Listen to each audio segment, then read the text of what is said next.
Well, hello there, ladies and gents. Got one here for you that I've just read online, and for a change, this is me being serious. It really is. There's no laugh or joke or anything here.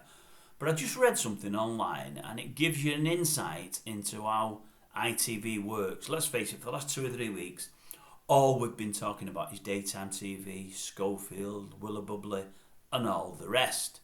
And also how the management have been really inept and absolutely done nothing to clean things up and to sort things out. This isn't daytime TV, but this is also ITV, and I think it gives you a good insight into the culture there and how they do or do not value people that work on their behalf. Let me read this out. I've put the bins on for this, and it's not that long. It probably take a couple of minutes, but it's definitely worth a look. I read it just and it shocked me. It's from, don't know if you remember it, it's from Rebecca Ferguson. Rebecca Ferguson was, I think she came second on the X Factor in about 2010, 2011. Girl from Liverpool with a really good voice. And she wrote into the X Factor, to ITV, to the bigwigs there, about, I think it was about eight or 10 years ago, complaining about how people on the show and shows were treated and how things were backstage and how awful things were. And she asked for an independent review. These were the things that she stated here. Let me just read them now. She says, contestants forced into contracts without independent legal advice. It says in brackets, the show gives you a solicitor, but he isn't independent, so is the solicitor for the show, close brackets. Contestants mentally manipulated and abused whilst having mental health problems. Contestants reduced to tears due to pressure and bullying.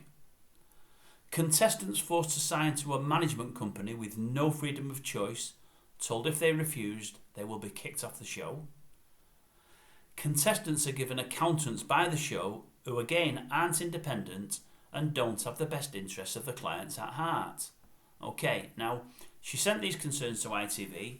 2 weeks later they knocked her back and said no, nothing needed. She's also put in the thing that was on the internet today, she put in another tweet, the former X Factor star claimed that she was currently bound by multiple NDAs. Seems like a favourite at the station, doesn't it? That prevented her from sharing her full truth, which has led to her living a life of hell for years. She tagged in MP Caroline Dinenage in her Twitter thread, and Caroline is chair of Culture, Media and Sports Select Committee, asking for an independent inquiry. And she said in that tweet to Caroline Dinenage, she said, interview myself and all previous staff and witnesses from 2004 till the present time, and what you will uncover is beyond terrifying.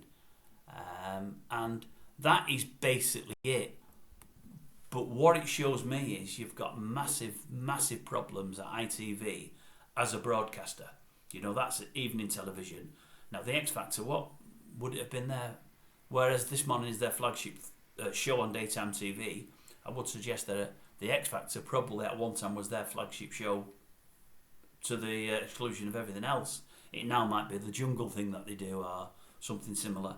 But at one time it definitely was the X Factor. It got most viewings, it got most coverage, most media coverage and TV coverage.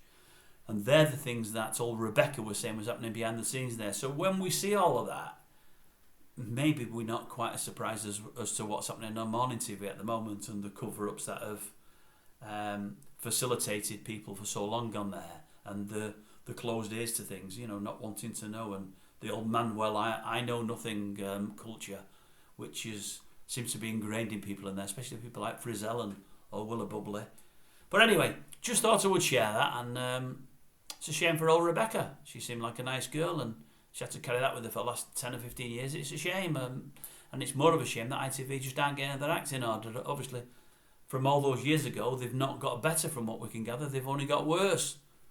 With people like that speaking up, Rebecca, they may get sorted in time. They may get took to task. Let's hope so.